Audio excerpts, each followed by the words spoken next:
ओम नमो भगवते वासुदेवाय नमः। प्यारे भक्तगणों, आज आप सभी श्रवण करेंगे चैत्र महीने की शुक्ला पक्ष की बृहस्पतिवार व्रत कथा। भारतवर्ष में एक प्रतापी और दानी राजा राज्य करता था। वह नित्य गरीबों और ब्राह्मणों की सहायता करता था। यह बात उसकी रानी को अच्छी नहीं लगती थी। वह न ही गरीबों को दान देती, न ही भगवान का पूजन करती थी और राजा को भी दान देने से मना किया करती थी। एक दिन की बात है कि राजा वन में शिकार खेलने गए हुए थे, तो रानी महल में अकेली थी। उसी समय बृहस्पति देव भगवान साधु भेष में राजा के महल में भिक्षा लेने के लिए गए और भिक्षा मांगी। रानी ने भिक्षा देने से इनकार कर दिया और कहा, हे साधु महाराज, मैं तो दान पुण्य से तंग आ गई हूँ। मेरा पति सारा धन लुटाते रहते हैं। मेरी इच्छा है कि हमारा धन नष्ट हो जाए, फिर न रहेगा बांस न बजेगी बांसुरी। रानी की बातें सुन साधु महाराज ने कहा, हे देवी, तुम तो बड़ी विचित्र हो। धन संतान तो सभी चाहते हैं, पुत्र और लक्ष्मी तो पापी के घर भी होने चाहिए। यदि तुम्हारे पास धन अधिक है तो भूखों को भोजन दो, प्यासों के लिए प्याऊ बनवाओ, मुसाफिरों के लिए धर्मशालाएं खुलवाओ। वो निर्धन कुंवारी कन्याओं का विवाह नहीं कर सकते, उनका विवाह करा दो। ऐसे और भी कई काम हैं जिनके करने से तुम्हारा यश लोक परलोक में फैलेगा। परंतु रानी पर उपदेश का कोई प्रभाव न पड़ा। वह बोली, महाराज, आप मुझे कुछ न समझाए। मैं ऐसा धन नहीं चाहती जो हर जगह बांटती फिरूं। साधु ने उत्तर दिया, यदि तुम्हारी ऐसी इच्छा है तो तथास्तु। तुम ऐसा करना कि बृहस्पतिवार को घर लीपकर पीली मिट्टी से अपना सिर धोकर स्नान करना, भट्टी चढ़ाकर कपड़े धोना। ऐसा करने से आपका सारा धन नष्ट हो जाएगा। इतना कहकर वह साधु महाराज वहां से आलोप हो गए। साधु के अनुसार कई बातों को पूरा करते हुए रानी को केवल 3 बृहस्पतिवार ही बीते थे कि उसकी समस्त धन संपत्ति नष्ट हो गई। भोजन के लिए राजा का परिवार तरसने लगा। तब एक दिन राजा ने रानी से बोला कि हे रानी, तुम यहीं रहो, मैं दूसरे देश को जाता हूँ, क्योंकि यहाँ पर सभी लोग मुझे जानते हैं। इसलिए मैं कोई छोटा कार्य नहीं कर सकता। ऐसा कहकर राजा परदेश चला गया। वहाँ वह जंगल से लकड़ी काट कर लाता और शहर में बेचता। इस तरह वह अपना जीवन व्यतीत करने लगा। इधर राजा के प्रदेश जाते ही रानी और दासी दुखी रहने लगी। एक बार जब रानी और दासी को 7 दिन तक बिना भोजन के रहना पड़ा, तो रानी ने अपनी दासी से कहा, हे दासी, पासी के नगर में मेरी बहन रहती है। वह बड़ी धनवान है। तू उसके पास जा और कुछ ले आ, ताकि थोड़ी गुजर बसर हो जाए। दासी रानी की बहन के पास गई, लेकिन उस दिन गुरुवार का दिन था और रानी की बहन बृहस्पतिवार का व्रत करती थी। और उस समय व्रत पूजन करके वह बृहस्पति भगवान की कथा सुन रही थी। दासी ने रानी की बहन को अपनी रानी का संदेश दिया, लेकिन रानी की बड़ी बहन ने कोई उत्तर नहीं दिया। जब दासी को रानी की बहन से कोई उत्तर नहीं मिला तो उसे बहुत दुख हुआ। साथ ही साथ उसे क्रोध भी आया। दासी ने वापस जाकर रानी को सारी बात बता दी। रानी ने सुनकर अपने भाग्य को कोसा। उधर रानी की बहन ने सोचा कि मेरी बहन की दासी आई थी, परंतु मैं उससे नहीं बोली, इससे उसे बहुत दुख लगी होगी। कथा सुनकर और पूजन समाप्त करके वह अपनी बहन के घर गई और कहने लगी, हे बहन, मैं बृहस्पतिवार का व्रत कर रही थी। तुम्हारी दासी मेरे घर आई थी, परंतु जब तक कथा होती है तब तक ना तो उठते हैं और ना ही बोलते हैं। इसलिए मैं नहीं बोली। कहो दासी, क्यों गई थी? रानी बोली, बहन, तुमसे क्या छिपाऊं? हमारे घर में खाने तक को अनाज नहीं था। ऐसा कहते कहते रानी की आंखें भर आई। उसने दासी समेत पिछले 7 दिनों से भूखे रहने तक की बात अपनी बहन को विस्तार पूर्वक बताई। रानी की बहन बोली, देखो बहन, भगवान बृहस्पति देव सबकी मनोकामना को पूर्ण करते हैं। देखो, शायद तुम्हारे घर में अनाज रखा हो। पहले तो रानी को विश्वास नहीं हुआ, पर बहन के आग्रह करने पर उसने अपनी दासी को अंदर भेजा तो उसे सचमुच अनाज से भरा हुआ एक घड़ा मिल गया। यह देखकर दासी को बड़ी हैरानी हुई। दासी ने रानी से कहा, हे रानी, जब आपको भोजन नहीं मिलता तो हम क्या करते हैं? व्रत ही तो करते हैं। इसलिए क्यों ना इनसे व्रत और कथा की विधि पूछ ली जाए ताकि हम भी व्रत कर सके। तब रानी ने अपनी बहन से बृहस्पतिवार के व्रत के बारे में पूछा। उसकी बहन ने बताया, बृहस्पतिवार के दिन व्रत में चने की दाल और मुनक्का से विष्णु भगवान का केले की जड़ में पूजन करें तथा दीपक जलाए, व्रत कथा सुने और पीला भोजन ही करे। इससे बृहस्पति देव प्रसन्न होते हैं। व्रत और पूजन विधि बताकर रानी की बहन अपने घर को लौट गई। 7 दिन के बाद जब गुरुवार आया तो रानी और दासी ने व्रत रखा। घुड़सार में जाकर चना और गुड़ लेकर आई। फिर उससे केले की जड़ तथा विष्णु भगवान का पूजन किया।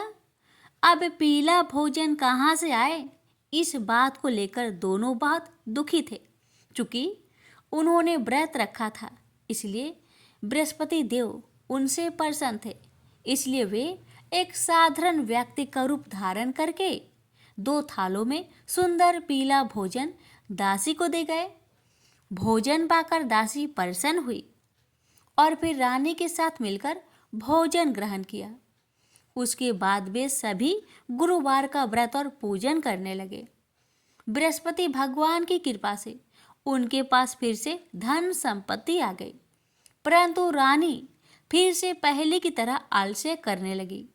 तब दासी बोली, देखो रानी, तुम पहले भी इस प्रकार आलस्य करती थी। तुम्हें धन रखने में कष्ट होता था, इस कारण सभी धन नष्ट हो गया। और अब जब भगवान बृहस्पति की कृपा से धन मिला है तो तुम्हें फिर आलस्य होता है। रानी को समझाते हुए दासी कहती है कि बड़ी मुसीबतों के बाद हमने यह धन पाया है, इसलिए हमें दान पुण्य करना चाहिए, भूखे मनुष्य को भोजन कराना चाहिए और धन को शुभ कार्यों में खर्च करना चाहिए, जिससे तुम्हारे कुल का यश बढ़ेगा, स्वर्ग की प्राप्ति होगी और पितर प्रसन्न होंगे। दासी की बात मानकर रानी अपना धन शुभ कार्यों में खर्च करने लगी, जिससे पूरे नगर में उसका यश फैलने लगा। बृहस्पतिवार व्रत कथा के बाद श्रद्धा के साथ आरती की जानी चाहिए। इसके बाद प्रसाद बांटकर उसे ग्रहण करना चाहिए। एक दिन राजा दुखी होकर जंगल में एक पेड़ के नीचे आसन जमाकर बैठ गया। वह अपनी दशा को याद करके व्याकुल होने लगा। बृहस्पतिवार का दिन था। एकाएक उसने देखा कि निर्जन वन में एक साधु प्रकट हुए। साधु भेष में स्वयं भगवान बृहस्पति थे। लकड़हारे के सामने आकर बोले, हे लकड़हारे, सुनसान जंगल में तू चिंतामग्न क्यों बैठा है? लकड़हारे ने दोनों हाथ जोड़कर प्रणाम किया और उत्तर दिया, हे महात्मा जी, आप सब कुछ जानते हैं, मैं क्या कहूँ? यह कहकर रोने लगा और साधु को अपनी आत्मकथा सुनाई। महात्मा जी ने कहा, तुम्हारी स्त्री ने बृहस्पति के दिन बृहस्पति भगवान का निरादर किया था, जिसके कारण रुष्ट होकर उन्होंने तुम्हारी यह दशा कर दी। अब तुम चिंता को दूर करके मेरे कहने पर चलो तो तुम्हारे सब कष्ट दूर हो जाएंगे और भगवान पहले से भी अधिक संपत्ति देंगे। तुम बृहस्पति के दिन कथा किया करो। 2 पैसे के चने मुनक्का लाकर उसका प्रसाद बनाओ और शुद्ध जल से लोटे में शक्कर मिलाकर अमृत तैयार करो। कथा के पश्चात अपने सारे परिवार और सुनने वाले प्रेमियों में अमृत व प्रसाद बांटकर आप भी ग्रहण करो। ऐसा करने से भगवान तुम्हारी सब मनोकामनाएं पूरी करेंगे। साधु के ऐसे वचन सुनकर लकड़हारा बोला, हे प्रभु, मुझे लकड़ी बेचकर इतना पैसा नहीं मिलता जिससे भोजन के उपरांत कुछ बचा सकूं। मैंने रात्रि में अपनी स्त्री को व्याकुल देखा है। मेरे पास कुछ भी नहीं जिससे मैं उसकी खबर मंगा सकूं। साधु ने कहा, हे लकड़हारे, तुम किसी बात की चिंता मत करो। बृहस्पति के दिन तुम रोजाना की तरह लकड़ियां लेकर शहर को जाओ। तुमको रोज से दुगुना धन प्राप्त होगा जिससे तुम भली भांति भोजन कर लोगे तथा बृहस्पति देव की पूजा का सामान भी आ जाएगा। इतना कहकर साधु महाराज अंतर्ध्यान हो गए। धीरे धीरे समय व्यतीत होने पर फिर वही बृहस्पतिवार का दिन आया। लकड़हारा जंगल से लकड़ी काटकर किसी शहर में बेचने गया। उसे उस दिन और दिन से अधिक पैसा मिला। राजा ने चना गुड़ आदि लाकर गुरुवार का व्रत किया। उस दिन से उसके सभी कलेश दूर हो गए। परंतु जब दोबारा गुरुवार का दिन आया तो बृहस्पतिवार का व्रत करना भूल गया। इस कारण बृहस्पति भगवान नाराज हो गए। उस दिन उस नगर के राजा ने विशाल यज्ञ का आयोजन किया तथा शहर में यह घोषणा करा दी कि कोई भी मनुष्य अपने घर में भोजन न बनाए, न आग जलाए। समस्त जनता मेरे यहाँ भोजन करने आए। इस आज्ञा को जो न मानेगा उसे फांसी की सजा दी जाएगी। इस तरह की घोषणा संपूर्ण नगर में करवा दी गई। राजा की आज्ञा अनुसार शहर के सभी लोग भोजन करने गए, लेकिन लकड़हारा कुछ देर से पहुंचा। इसलिए राजा उसको अपने साथ घर ले गए और ले जाकर भोजन करा रहे थे तो रानी की दृष्टि उस खूंटी पर पड़ी जिस पर उसका हार लटका हुआ था, जो कि वह वहां पर दिखाई नहीं दिया। रानी ने निश्चय किया कि मेरा हार इस मनुष्य ने चुरा लिया है। उसी समय सिपाहियों को बुलवाकर उसको कारागार में डलवा दिया गया। जब लकड़हारा कारागार में पड़ गया और बहुत दुखी होकर विचार करने लगा कि न जाने कौन से पूर्व जन्म के कर्म से मुझे यह दुख प्राप्त हुआ है, और उसी साधु को याद करने लगा जो कि जंगल में मिला था। उसी समय तत्काल बृहस्पति देव साधु के रूप में प्रकट हुए और उसकी दशा को देखकर कहने लगे, अरे मूर्ख, तूने बृहस्पति देव की कथा नहीं करी, इस कारण तुझे दुख प्राप्त हुआ है।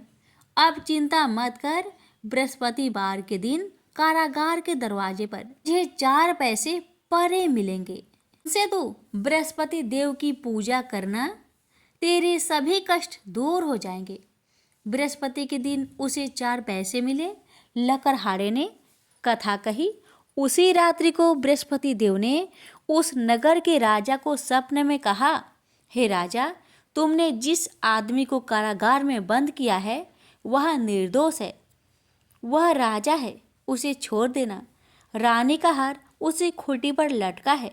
अगर तू ऐसा नहीं करेगा तो मैं तेरे राज्य को नष्ट कर दूंगा।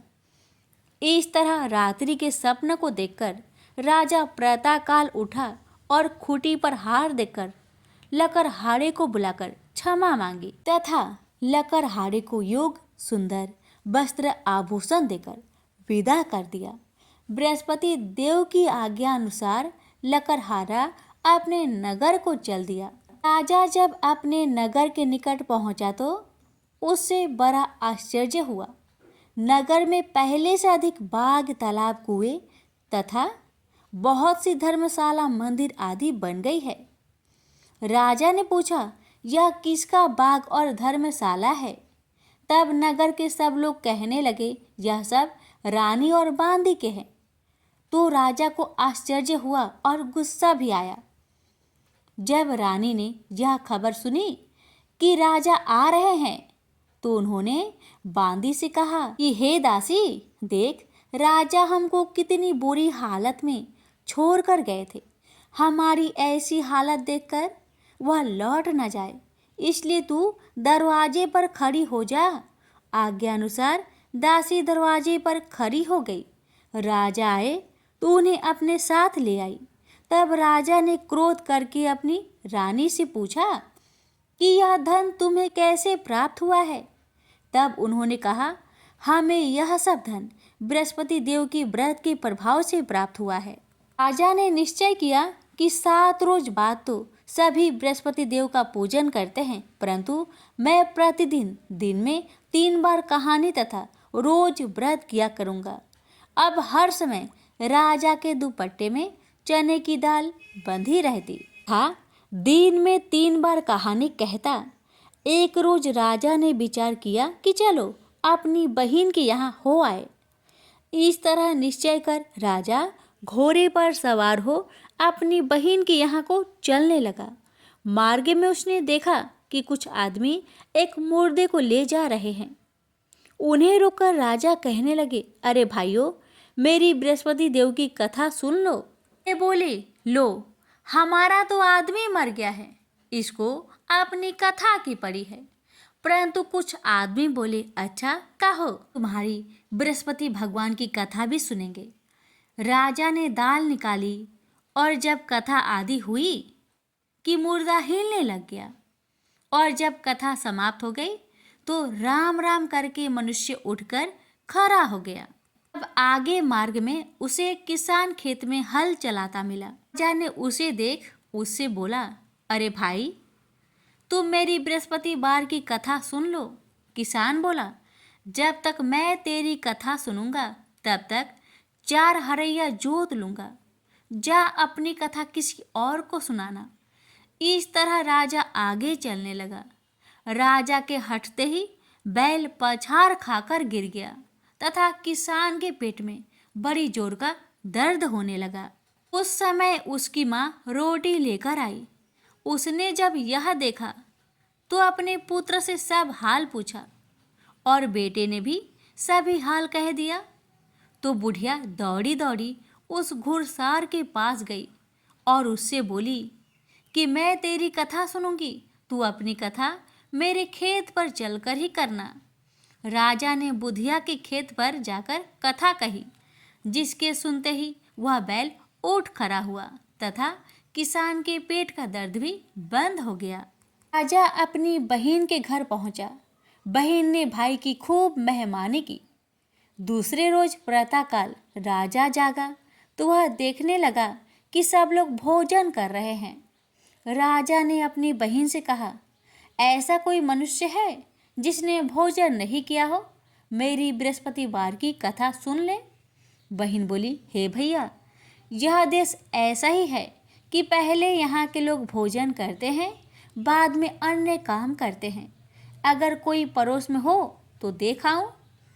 वह ऐसा कहकर देखने चली गई, परंतु उसे कोई ऐसा व्यक्ति नहीं मिला जिसने भोजन न किया हो। अतः वह एक कुमार के घर गई जिसका लड़का बीमार था। उसे मालूम हुआ कि उनके यहाँ 3 रोज से किसी ने भोजन नहीं किया है। रानी ने अपने भाई की कथा सुनने के लिए कुम्हार से कहा। वह तैयार हो गया। राजा ने जाकर बृहस्पतिवार की कथा कही, जिसको सुनकर उसका लड़का ठीक हो गया। अब तो राजा की प्रशंसा होने लगी। एक रोज राजा ने अपनी बहन से कहा कि हे बहन, हम अपने घर को जाएंगे, तुम भी तैयार हो जाओ। राजा की बहन ने अपनी सास से कहा तो सास ने कहा, हाँ चली जाओ, परंतु अपने लड़के को मत ले जाना, क्योंकि तेरे भाई के तो कोई औलाद ही नहीं है। बहन ने अपने भैया से कहा, हे भैया, मैं तो चलूंगी, पर कोई बालक यहाँ से नहीं जाएगा। राजा बोला, जब कोई बालक नहीं चलेगा तब तुम ही क्या करोगी आके। बड़ी दुखी मन से राजा अपने नगर को लौट आया। राजा ने अपनी रानी से कहा, हम निर्वंशी हैं, हमारा मुंह देखने का धर्म नहीं है और कुछ भोजन आदि नहीं किया। रानी बोली, हे प्रभु, बृहस्पति देव ने हमें सब कुछ दिया है, वह हमें औलाद अवश्य देंगे। उसी रात को बृहस्पति देव ने राजा से सपने में कहा, हे राजा, उठ, सभी सोच त्याग दे, तेरी रानी गर्भ से है। राजा यह बात सुनकर बहुत प्रसन्न हुआ और 9वें महीने में रानी के गर्भ से एक सुंदर पुत्र पैदा हुआ।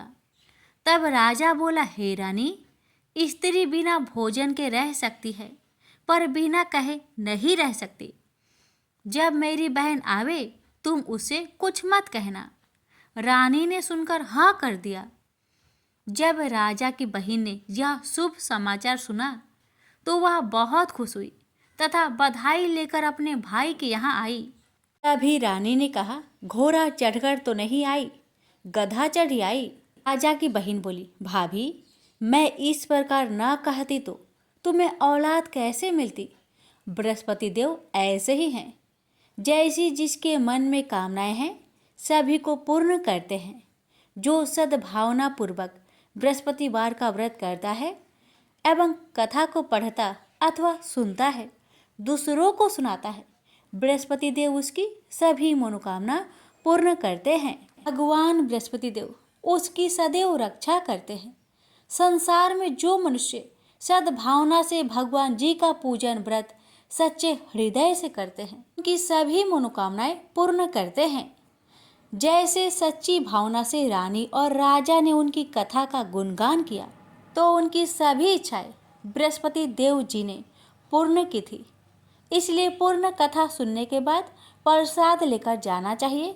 हृदय से उसका मनन करते हुए जयकारा बोलना चाहिए। बोलिए बृहस्पति देव की जय, विष्णु भगवान की जय। एक समय की बात है, नैमिषारण्य तीर्थ में सौनकादि 88,000 ऋषियों ने श्री सूत जी से पूछा, हे प्रभु, इस कलयुग में वेद विद्या रहित मनुष्य को प्रभु भक्ति किस प्रकार मिल सकती है तथा उनका उद्धार कैसे होगा। हे मुनि श्रेष्ठ, कोई ऐसा तप बताइए जिससे थोड़े समय में ही पुण्य मिले और मनोवांछित फल भी मिल जाए। इस प्रकार की कथा सुनने की हम इच्छा रखते हैं। सर्व शास्त्रों के ज्ञाता सूत जी बोले, हे वैष्णवों, मैं पूज्य आप सभी ने प्राणियों के हित की बात पूछी है, इसलिए मैं एक श्रेष्ठ व्रत को आप लोगों को बतलाऊंगा जिसे नारद जी ने लक्ष्मी नारायण जी से पूछा था और लक्ष्मीपति ने मुनि श्रेष्ठ नारद जी से कहा था। आप सब इसे ध्यान से सुनिए। एक समय की बात है, योगीराज नारद जी दूसरों के हित की इच्छा लिए अनेकों लोकों में घूमते हुए मृत्यु लोक में आ पहुँचे।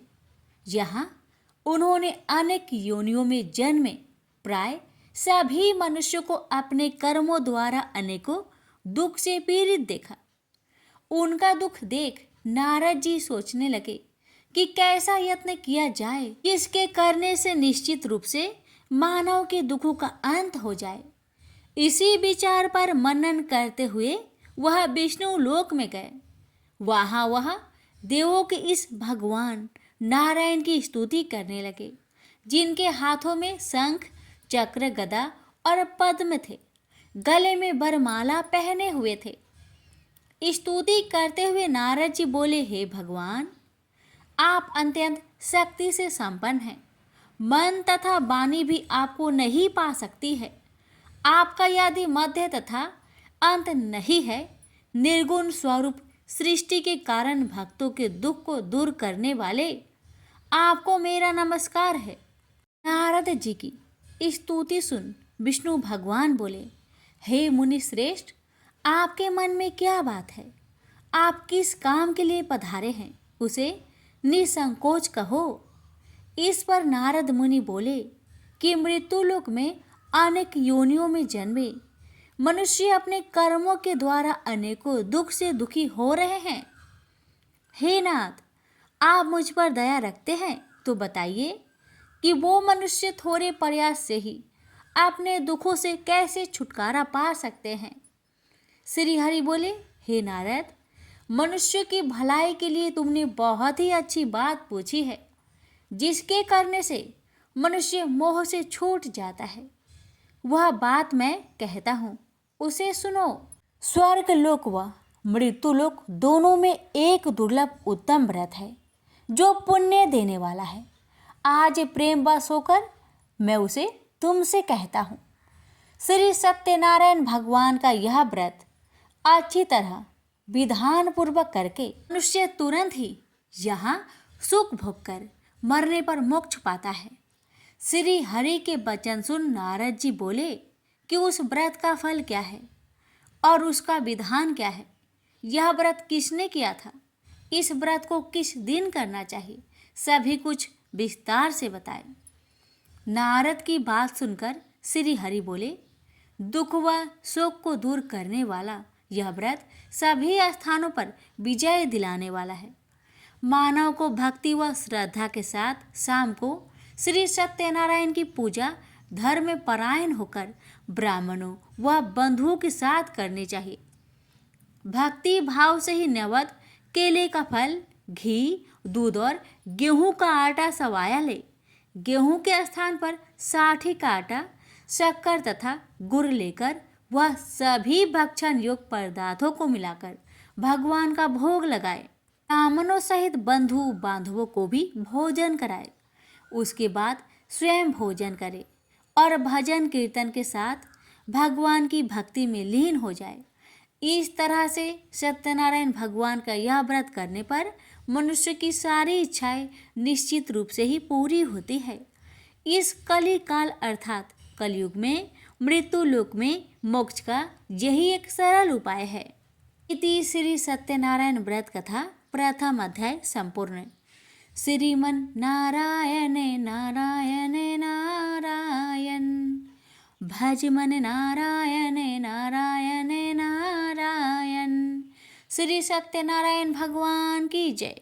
सूत जी बोले, हे ऋषियों, जिसने पहले समय में इस व्रत को किया था उसका इतिहास कहता हूँ, ध्यान से सुनो। सुंदर काशीपुरी नगरी में एक अत्यंत निर्धन ब्राह्मण रहता था। भूख प्यास से परेशान हुआ धरती पर घूमता रहता था।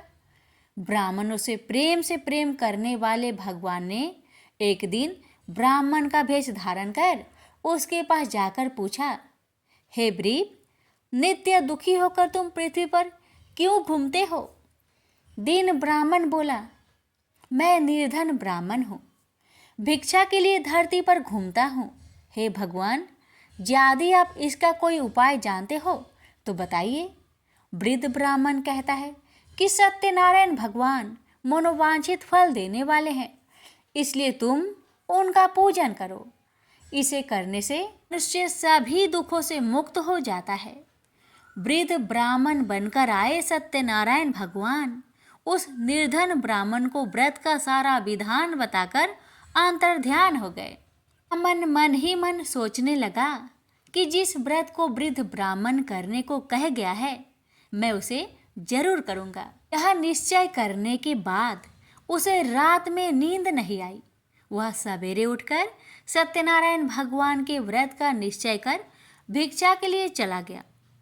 उस दिन निर्धन ब्राह्मण को भिक्षा में बहुत धन मिला, जिससे उसने बंधु बांधवों के साथ मिलकर श्री सत्यनारायण भगवान का व्रत संपन्न किया।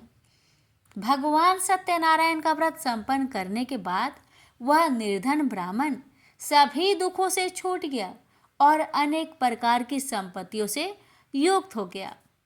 उसी समय से यह ब्राह्मण हर माह इस व्रत को करने लगा। इस तरह से सत्यनारायण भगवान के व्रत को जो भी मनुष्य करेगा वह सभी प्रकार के पापों से छूटकर मोक्ष को प्राप्त होगा। जो मनुष्य इस व्रत को करेगा वह भी सभी दुखों से मुक्त हो जाएगा। सूत जी बोले कि इस तरह से नारद जी से नारायण जी का कहा हुआ श्री सत्यनारायण व्रत को मैंने तुमसे कहा, हे वृपो, मैं अब और क्या कहूँ। ऋषि बोले, हे मुनिवर, संसार में उस व्रीप से सुनकर और किस किस ने इस व्रत को किया, हम सब इस बात को सुनना चाहते हैं। इसके लिए हमारे मन में श्रद्धा का भाव है। सूत जी बोले, हे मुनियों, जिसने इस व्रत को किया है वह सब सुनो। एक समय वही व्रीप धन व ऐश्वर्य के अनुसार अपने बंधु बांधवों के साथ इस व्रत को करने को तैयार हुआ। उसी समय एक लकड़ी बेचने वाला बूढ़ा आदमी आया और लकड़ियां बाहर रखकर अंदर ब्राह्मण के घर में गया। प्यास से दुखी वह लकड़हारा उनको व्रत करते देख व्रीप को नमस्कार कर पूछने लगा कि आप यह क्या कर रहे हैं तथा इसे करने से क्या फल मिलेगा, कृपया मुझे भी बताइए। ब्राह्मण ने कहा कि सब मनोकामनाओं को पूरा करने वाला यह सत्यनारायण भगवान का व्रत है। इनकी कृपा से ही मेरे घर में धन्य धान्य आदि की वृद्धि हुई है। व्रीप से सत्यनारायण व्रत के कथा के बारे में जानकर लकड़हारा बहुत प्रसन्न हुआ।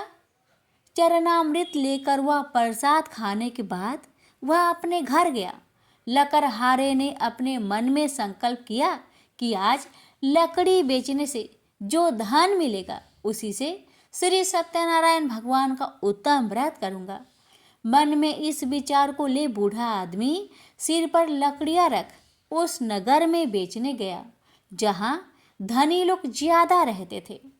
उस नगर में उसे अपनी लकड़ियों का दाम पहले से 4 गुना अधिक मिलता है। बूढ़ा प्रसन्नता के साथ दाम लेकर केले, शक्कर, घी, दूध, दही और गेहूं का आटा ले और सत्यनारायण भगवान की व्रत की अन्य सामग्रियां लेकर अपने घर गया। वहां उसने अपने बंधु बांधवों को बुलाकर विधि विधान से सत्यनारायण भगवान का पूजन और व्रत किया। इस व्रत के प्रभाव से वह बूढ़ा लकड़हारा धन पुत्र आदि से युक्त होकर संसार के समस्त सुख भोग अंतकाल में वैकुंठ धाम को चला गया। इति श्री सत्यनारायण व्रत कथा 2 अध्याय संपूर्ण। श्रीमन नारायण नारायण नारायण भज मन नारायण नारायण नारायण। श्री सत्यनारायण भगवान की जय। सूत जी बोले, हे श्रेष्ठ मुनियों, अब आगे की कथा कहता हूँ। पहले समय में उल्कामुख नाम का एक बुद्धिमान राजा था। वह सत्य वक्ता और जितेंद्रिय था। प्रतिदिन देव स्थानों पर जाता और निर्धनों को धन देकर उनके कष्ट दूर करता था। उसकी पत्नी कमल के समान मुख वाली तथा सती साध्वी थी। भद्रशिला नदी के तट पर उन दोनों ने श्री सत्यनारायण भगवान का व्रत किया। उसी समय साधु नाम का एक वैश्य आया। उसके पास व्यापार करने के लिए बहुत सा धन भी था। राजा को व्रत करते देखकर वह विनय के साथ पूछने लगा, हे राजन, भक्ति भाव से पूर्ण होकर आप यह क्या कर रहे हैं? मैं सुनने की इच्छा रखता हूँ, तो आप मुझे बताए। राजा बोले, हे साधु, अपने बंधु बांधवों के साथ पुत्र आदि की प्राप्ति के लिए एक महाशक्तिमान श्री सत्यनारायण भगवान का व्रत व पूजन कर रहा हूँ। राजा के वचन सुन साधु आदर से बोला, हे राजन, मुझे इस व्रत का सारा विधान कहिए। आपके कथा अनुसार मैं भी इस व्रत को करूँगा। मेरी भी संतान नहीं है और इस व्रत को करने से निश्चित रूप से मुझे संतान की प्राप्ति होगी। राजा से व्रत का सारा विधान सुनकर व्यापार से निवृत्त हो वह अपने घर गया। साधु वैश्य ने अपनी पत्नी को संतान देने वाले इस व्रत का वर्णन कह सुनाया और कहा कि जब मेरी संतान होगी तब मैं इस व्रत को करूँगा। साधु ने इस तरह के वचन अपनी पत्नी लीलावती से कहे। एक दिन लीलावती पति के साथ आनंदित हो सांसारिक धर्म में प्रवृत्त होकर सत्यनारायण भगवान की कृपा से गर्भवती हो गई। 10वें महीने में उसके गर्भ से एक सुंदर कन्या ने जन्म लिया। दिनों दिन वह ऐसे बढ़ने लगी जैसे कि शुक्ला पक्ष का चंद्रमा बढ़ता है। माता पिता ने अपनी कन्या का नाम कलावती रखा। एक दिन लीलावती ने मीठे शब्दों में अपने पति को याद दिलाया कि आपने सत्यनारायण भगवान के जिस व्रत को करने का संकल्प किया था उसे करने का समय आ गया है। आप इस व्रत को करिए। साधु बोला कि हे प्रिय, इस व्रत को मैं उसके विवाह पर करूंगा। इस प्रकार अपनी पत्नी को अवशासन देकर वह नगर को चला गया। कलावती पिता के घर में रह वृद्धि को प्राप्त हो गई। साधु ने एक बार नगर में अपनी कन्या को सखियों के साथ देखा तो तुरंत ही दूत को बुलवाया और कहा कि मेरी कन्या की योग वर देखकर आओ। साधु की बात सुनकर दूत कंचन नगर में पहुंचा और वहां देखभाल कर लड़की के सुयोग बनिक पुत्र को ले आया। सुयोग लड़के को देख साधु ने बंधु बांधवों को बुलाकर अपनी पुत्री का विवाह कर दिया। लेकिन दुर्भाग्य की बात ये कि साधु ने अभी भी श्री सत्यनारायण भगवान का व्रत नहीं किया। इस पर श्री भगवान क्रोधित हो गए और श्राप दिया कि साधु को अत्यधिक दुख मिले। अपने कार्य में कुशल साधु बनिया जमाई को लेकर समुद्र के पास स्थित होकर रत्नासारपुर नगर में गया। वहां जाकर दामाद ससुर दोनों मिलकर चंद्रकेतु राजा के नगर में व्यापार करने लगे। एक दिन भगवान सत्यनारायण की माया से एक चोर राजा का धन चुराकर भाग रहा था। उसने राजा के सिपाहियों को अपना पीछा करते देख चुराया हुआ धन वहां रख दिया जहां साधु अपने जमाई के साथ ठहरा हुआ था। राजा के सिपाहियों ने साधु वैश्या के पास राजा का धन पड़ा देखा तो वह ससुर जमाई दोनों को बांधकर प्रसन्नता से राजा के पास ले गए और कहा कि उन दोनों चोरों को हम पकड़ लाए हैं, आप आगे की कार्यवाही की आज्ञा दें। राजा की आज्ञा से उन दोनों को कठिन कारावास में डाल दिया गया और उनका सारा धन भी उनसे छीन लिया गया। श्री सत्यनारायण भगवान के शराप से साधु की पत्नी भी बहुत दुखी हुई। घर में जो धन रखा था उसे चोर चुरा ले गए। शारीरिक तथा मानसिक पीड़ा व भूख प्यास से अति दुखी हो अन्न की चिंता में कालावती के ब्राह्मण के घर गई। वहां उसने श्री सत्यनारायण भगवान का व्रत होते देखा। फिर कथा भी सुनी। वह प्रसाद ग्रहण कर वह रात को घर वापस आई। माता ने कलावती से पूछा कि हे पुत्री, अब तक तुम कहाँ थी, तेरे मन में क्या है? कलावती ने अपने माता से कहा, हे माता, मैंने एक ब्राह्मण के घर में श्री सत्यनारायण भगवान का व्रत देखा है। कन्या के वचन सुन लीलावती भगवान की पूजन की तैयारी करने लगी। लीलावती ने परिवार व बंधुओं सहित सत्यनारायण भगवान का पूजन किया और उनसे वर मांगा कि मेरे पति तथा जमाई शीघ्र घर आ जाए।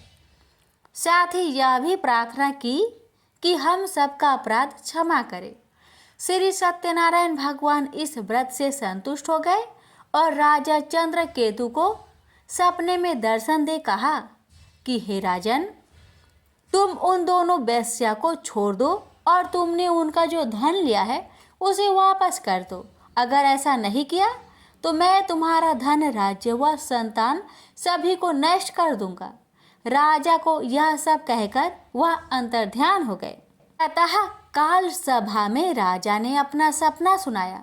फिर बोले कि बानिक पुत्र को कैद से मुक्त कर सभा में लाओ। दोनों ने आते ही राजा को प्रणाम किया।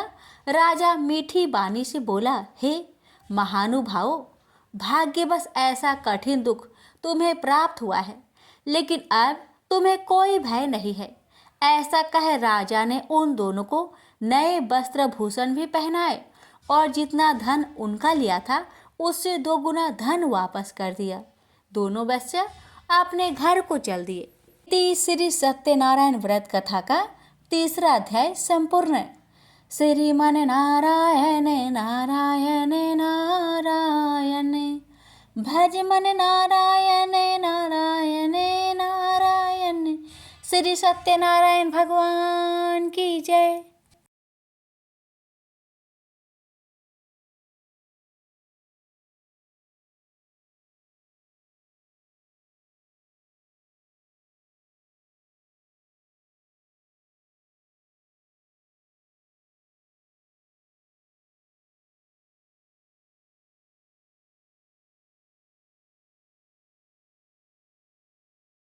सूत जी बोले, वैश्या ने मंगलाचार कर अपनी यात्रा आरंभ की और अपने नगर की ओर चल दिया। उसके थोड़ी दूर जाने पर एक दंड भेषधारी श्री सत्यनारायण ने उनसे पूछा, हे साधु, तेरी नाव में क्या है? अभिमानी बानिक हंसता हुआ बोला, हे दंडी, आप क्यों पूछते हो? क्या धन लेने की इच्छा है? मेरी नाव में तो बेल व पत्ते भरे हुए हैं। वैश्या के कठोर वचन सुन भगवान बोले, तुम्हारा वचन सत्य हो। दंडी ऐसे वचन कहे वहां से दूर चले गए। कुछ दूर जाकर समुद्र के किनारे बैठ गए। दंडी के जाने के बाद साधु वैश्या ने नित्य क्रिया के पश्चात नाव को ऊंची उठते देखकर अचंभा माना और नाव में बेल पत्ते आदि देख वह मूर्छित हो जमीन पर गिर पड़ा। मूर्छा खोलने पर वह अत्यंत शोक में डूब गया। तब उसका दामाद बोला कि आप शोक ना मनाए, यह दंडी का श्राप है, इसलिए हमें उनकी शरण में जाना चाहिए, तभी हमारी मनोकामना पूरी होगी। दामाद की बात सुनकर वह दंडी के पास पहुंचा और अत्यंत भक्ति भाव नमस्कार करके बोला, मैंने आपसे जो असत्य वचन कहे थे उनके लिए मुझे क्षमा दे। ऐसा कह कहकर महान शोकातुर हो रोने लगा। दंडी भगवान बोले, हे बानिक पुत्र, मेरी आज्ञा से बार बार तुम्हें दुख प्राप्त हुआ है, तू मेरी पूजा से विमुख हुआ। साधु बोला, हे भगवान, आपकी माया से ब्रह्मा आदि देवता भी आपके रूप को नहीं जानते, तब मैं अज्ञानी कैसे जान सकता हूँ? आप प्रसन्न होइए, अब मैं सामर्थ्य के अनुसार आपकी पूजा करूँगा। मेरी रक्षा करो और पहले के समान नौका में धन भर दो। साधु वैश्य के भक्ति पूर्वक वचन सुनकर भगवान प्रसन्न हो गए और उसकी इच्छा अनुसार वरदान देकर अंतर्ध्यान हो गए। ससुर जमाई जब नाव पर आए तो नाव धन से भरी हुई थी। फिर वही अपने अन्य साथियों के साथ सत्यनारायण भगवान का पूजन कर अपने नगर को चल दिए। जब नगर के नजदीक पहुंचे तो दूत को घर पर खबर करने के लिए भेज दिया। दूत साधु की पत्नी को प्रणाम कर कहता है कि मालिक अपने दामाद सहित नगर के निकट आ गए हैं। दूत की बात सुन साधु की पत्नी लीलावती ने बड़े हर्ष के साथ सत्यनारायण भगवान का पूजन कर अपनी पुत्री कलावती से कहा कि मैं अपने पति के दर्शन को जाती हूँ, तो कार्य पूर्ण कर शीघ्र आ जाना। माता के ऐसे वचन सुन कलावती जल्दी में प्रसाद छोड़ अपने पति के पास चली गई। प्रसाद की अवज्ञा के कारण श्री सत्यनारायण भगवान रुष्ट हो गए और नाव सहित उसके पति को पानी में डुबो दिए। कलावती अपने पति को वहां ना पाकर रोती हुई जमीन पर गिर गई। नौका को डूबा हुआ देख वह कन्या को रोता देख साधु दुखी होकर बोला कि हे प्रभु, मुझसे तथा मेरे परिवार से जो भूल हुई है उसे क्षमा करे। साधु के दीन वचन सुनकर श्री सत्यनारायण भगवान प्रसन्न हो गए और आकाशवाणी हुई, हे साधु, तेरी कन्या मेरे प्रसाद को छोड़कर आई है, इसलिए उसका पति अदृश्य हो गया है। यदि वह घर जाकर प्रसाद खाकर लौटती है तो इसे उसका पति अवश्य मिलेगा। ऐसी आकाशवाणी सुन कलावती घर पहुंचकर प्रसाद खाती है और फिर आकर अपने पति के दर्शन करती है। उसके बाद साधु अपने बंधु बांधवों सहित श्री सत्यनारायण भगवान का विधि विधान से पूजन करता है। इस लोक का सुख भोग वह अंत में स्वर्ग जाता है। इति श्री सत्यनारायण व्रत कथा चतुर्थ अध्याय संपूर्ण। श्रीमन नारायणे नारायणे नारायणे भज मन नारायणे नारायणे नारायण। श्री सत्यनारायण भगवान की जय। श्री सूत जी बोले, हे ऋषियों, मैं और भी एक कथा सुनाता हूँ, उसे भी ध्यान पूर्वक सुनो। प्रजा पालन में लीन तुंगध्वज नाम का एक राजा था। उसने भी भगवान का प्रसाद त्याग कर बहुत ही दुख प्राप्त किया। एक बार वन में जाकर वन्य पशुओं को मारकर वह बर के पेड़ के नीचे आया। वहां उसने ग्वालों को भक्ति भाव से अपने बंधुओं सहित सत्यनारायण भगवान का पूजन करते देखा। अभिमान बस राजा ने उन्हें देखकर भी पूजा स्थान में नहीं गया, ना ही उसने भगवान को नमस्कार किया। ग्वालों ने राजा को प्रसाद दिया, लेकिन उसने वह प्रसाद नहीं खाया और प्रसाद को वहीं छोड़कर वह अपने नगर को चला गया। जब वह नगर में पहुंचा तो वहां सब कुछ तहस नहस हुआ पाया, तो वह शीघ्र ही समझ गया कि यह सब भगवान ने ही किया है। वह दोबारा ग्वालों के पास पहुंचा और विधि पूर्वक पूजा कर प्रसाद खाया, तो श्री सत्यनारायण भगवान की कृपा से सब कुछ पहले जैसा हो गया। दीर्घ काल तक सुख भोगने के बाद मरोना उपरांत उसे स्वर्गलोक की प्राप्ति हुई। तो मनुष्य परम दुर्लभ इस व्रत को करेगा तो भगवान सत्यनारायण की अनुकंपा से उसे धन्य धान्य की प्राप्ति होगी। निर्धन धनी हो जाता है और भय मुक्त हो जीवन जीता है। संतानहीन मनुष्य को संतान सुख मिलता है और सारे मनोरथ पूर्ण होने पर मानव अंत काल में वैकुंठ धाम को जाता है। सूत जी बोले, जिन्होंने पहले इस व्रत को किया है, अब उनके दूसरे जन्म की कथा कहता हूँ। वृद्ध संतानंद ब्राह्मण ने सुदामा का जन्म लेकर मोक्ष की प्राप्ति की। लकरहारे ने अगले जन्म में निषाद बनकर मोक्ष प्राप्त किया। उल्कामुख नाम का राजा दशरथ होकर बैकुंठ को गए।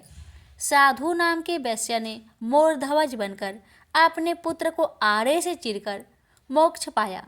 महाराज तुंगध्वज ने स्वयंभू होकर भगवान में भक्ति युक्त हो कर्म कर मोक्ष पाया। श्री सत्यनारायण व्रत कथा का 5वां अध्याय संपूर्ण हुआ। श्रीमन नारायण नारायण नारायण, भज मन नारायण नारायण नारायण। श्री सत्यनारायण भगवान की जय।